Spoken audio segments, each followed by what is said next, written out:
Nous parlions de plusieurs actualités. On reçoit Charlie Kenyé dans le cadre de la rubrique Le Monde comme il va. On parle du discours de Vladimir Poutine, guerre de puissance quand l'Occident utilise, je cite, le conflit en Ukraine pour en finir. Fin de citation avec Moscou. Charlie Kenyé, vous êtes avec nous. Bonjour. Bonjour à vos techniciens par qui nous pouvons émettre de par le monde. Bonjour également à la galaxie For You Media et c'est moi qui vous remercie de ce tournoi.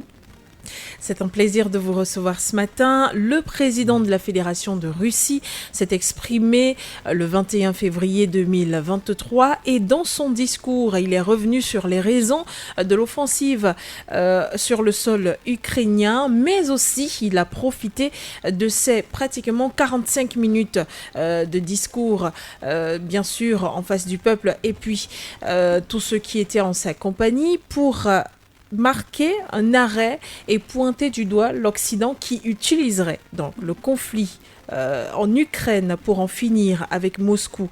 Lorsque le président Vladimir Poutine déclare cela, vous pensez qu'il parle de cette guerre communicationnelle, de cette guerre cybernétique, de cette guerre de partenariat, de cette guerre diplomatique? Charlie Kenyé, de quoi est-ce qu'il parle exactement? En réalité, le président Vladimir Poutine, rappelons qu'il est le commandant en chef des agences de renseignement et de sécurité de la Fédération de Russie et que bien avant l'émergence de la CIA, la Central Intelligence Agency, qui aujourd'hui est reconnue comme une des plus grandes agences de renseignement avec un peu plus de 500 000 agents repartis à travers le monde, bien avant justement l'émergence de cette agence d'intelligence, l'URSS, qui est devenue aujourd'hui la Fédération de Russie, avait la plus grande agence de renseignement au monde, qu'on appelait le KGB à l'époque, avec un peu plus de 750 000 agents repartis de par le monde. Donc aujourd'hui, je peux vous rassurer que c'est une agence qui n'est pas totalement morte parce qu'elle a donné naissance au FSB, avec le FDR, qui sont les agences de renseignement sur le plan de la sécurité intérieure comme de la sécurité extérieure. Sécurité intérieure, le FSB, sécurité intérieure, le FSB, sécurité extérieure, le FDR, oui, qui aujourd'hui sont des machines d'intelligence véritablement à l'équivalence même de celle de la CIA. Donc, lorsqu'il le dit, c'est sur la base d'un certain nombre de renseignements à sa possession. Et ces renseignements aujourd'hui qui sont confirmés par un certain nombre de déclarations officielles de l'Occident qui démontrent à Sophie que l'Occident n'accure de la souffrance ou alors de la misère du peuple ukrainien. L'objectif de ceci, c'est véritablement la Fédération de Russie. On se souvient même encore tout récemment des sorties de l'ancien président français, François Hollande, qui faisait partie justement des garants de la signature des accords de Minsk II, qui avait été faite entre le gouvernement ukrainien et les chefs séparatistes dans le Donbass. François Hollande nous faisait savoir clairement que l'objectif de ces accords n'avait nullement l'intention de ramener la paix et la sécurité, mais plutôt de permettre à l'armée ukrainienne de se renforcer pour justement mener cette guerre contre la Fédération de Russie.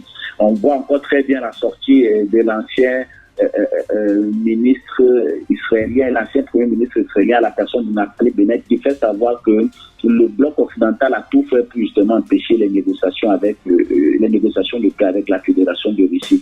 Quand vous ajoutez à ça également la sortie récente de le colonel McGregor, rappelons que le colonel McGregor, c'est l'ancien conseiller du chef d'état-major du Pentagone. Donc, il y a cela quelques jours encore, le colonel McGregor nous faisait savoir que le but de la guerre en Russie n'est pas seulement le changement de régime, mais qu'il était question justement de la destruction du pays et du démembrement de la Fédération de Russie. D'ailleurs, le colonel McGregor, qui est un colonel américain, continue en disant que il y a beaucoup d'argent derrière tout ça, parce que la Russie a des ressources, la Russie a des minéraux, la Russie a du pétrole, du gaz, la Russie a des métaux précieux, la Russie également a une agriculture qui vaut des milliards de dollars. C'est le colonel McGregor qui le dit. Rappelons encore qu'il est l'ancien conseiller au chef d'état-major du Pentagone. À sa suite, vous avez également la sortie récente d'une certaine Victoria Nuland, qui est la sous-secrétaire d'État américaine, qui faisait savoir que la défaite de la Russie en Ukraine permettra de maintenir un ordre mondial qui est bénéfique pour les États-Unis, dans lequel ils se sont dans lequel, depuis des années, se sont sentis en sécurité et prospèrent, et permettra de maintenir cette sécurité et cette prospérité des États-Unis pendant des décennies. D'ailleurs, elle finit en disant c'est même l'essence de ce qui est en train de se passer en Ukraine. Donc, quand vous avez des officiels comme ceux-là qui disent ça, et quand vous entendez parler ces sous-secrétaires d'État américains qui convoquent ici l'ordre mondial qui avait été imposé par les États-Unis depuis la fin de la Deuxième Guerre mondiale, vous comprenez très bien qu'en réalité, cette guerre concourt à ce qu'avait écrit l'un des brillants, mais pas brillant dans le sens noble du terme, mais brillant dans le sens maléfique du terme, l'un des brillants géopolitologue et stratège américain à la personne de Brzezinski, parce que rappelons que Brzezinski, qui était conseiller d'Obama en 2004, Brzezinski a écrit un magnifique livre qui s'appelle Le Grand Échiquier, dans lequel il démontre à suffit que pour maintenir l'hégémonie américaine, il va falloir premièrement créer un axe qui va depuis Londres en passant par Berlin jusqu'à Kiev, pour justement contenir la Fédération de Russie. Et la seconde hypothèse, ou alors la seconde analyse que développe Brzezinski dans son livre Le Grand Échiquier, c'est qu'il fait savoir également que pour cette prospérité, pour cette sécurité des États-Unis, il faut immédiatement travailler soit à la destruction, soit au démembrement de la Fédération de Russie.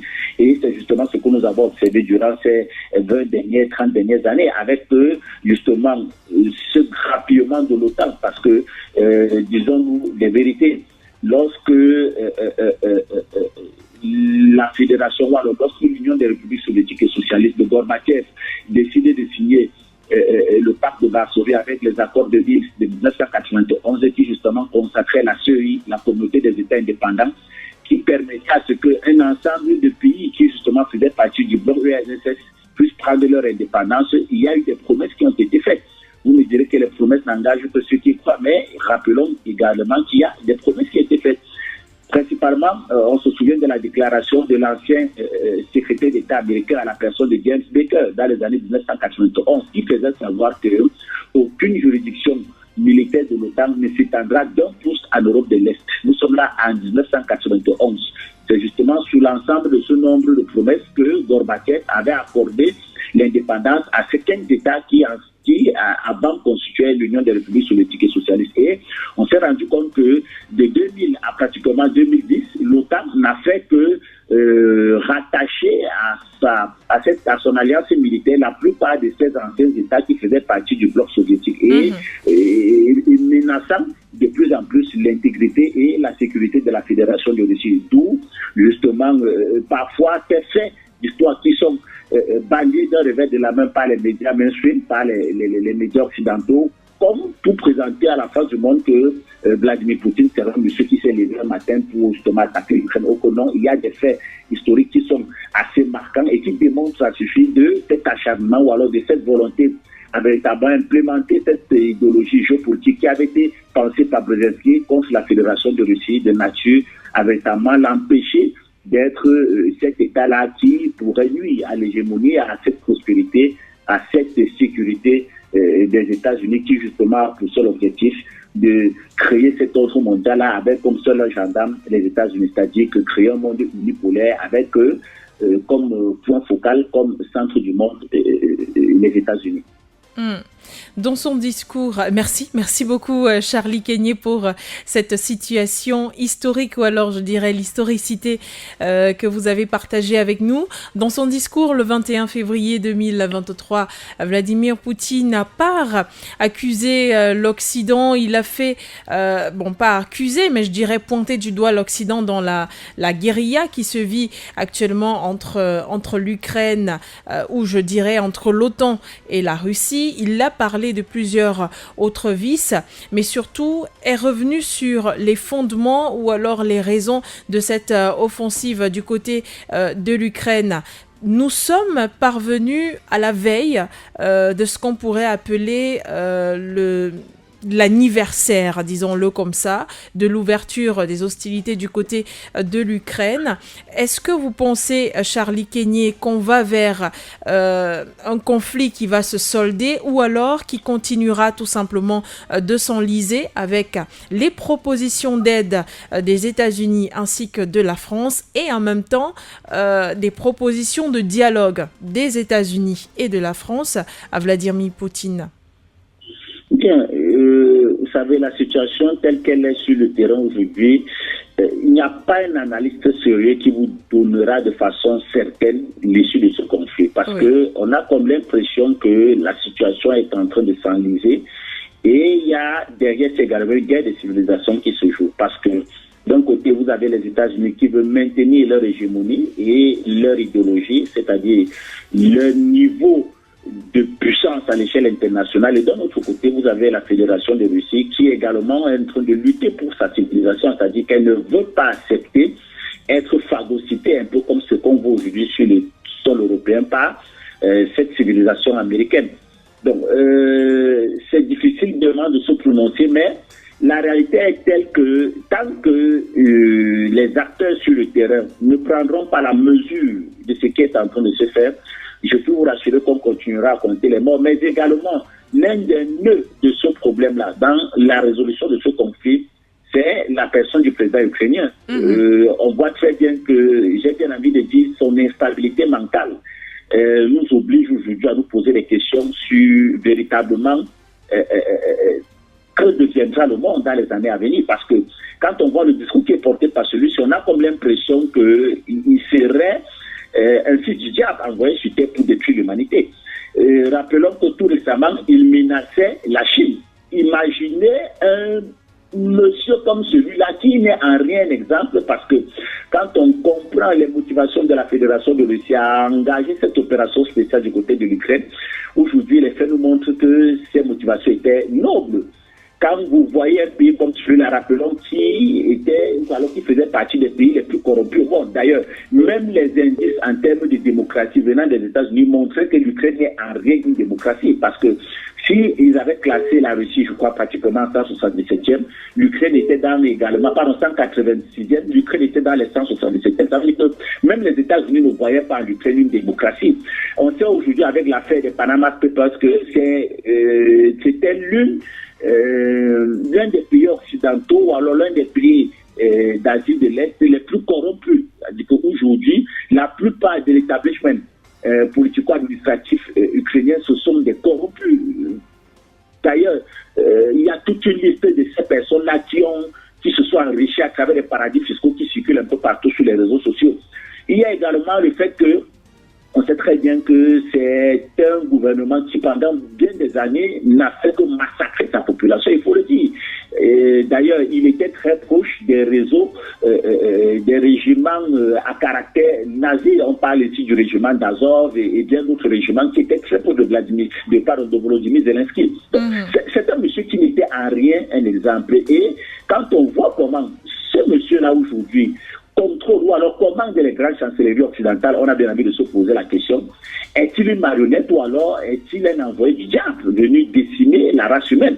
On voit comment il s'adresse aux chancelleries occidentales, les obligeant à toujours lui donner de l'argent, à toujours lui envoyer des armes. On voit comment il impose les congrès européens, le congrès américain à toujours l'envoyer des armes et de l'argent. Hier encore, on l'a suivi menacer la Chine comme quoi si la Chine apportait son soutien à la Fédération de Russie, ce serait le déclenchement d'une troisième guerre mondiale. Et on a bien envie de se poser la question, lui en tant que qui utiliser des paroles quand même aussi dures, parce que quand il parle de la troisième guerre mondiale, ma foi, je peux vous rassurer qu'on n'est pas très loin.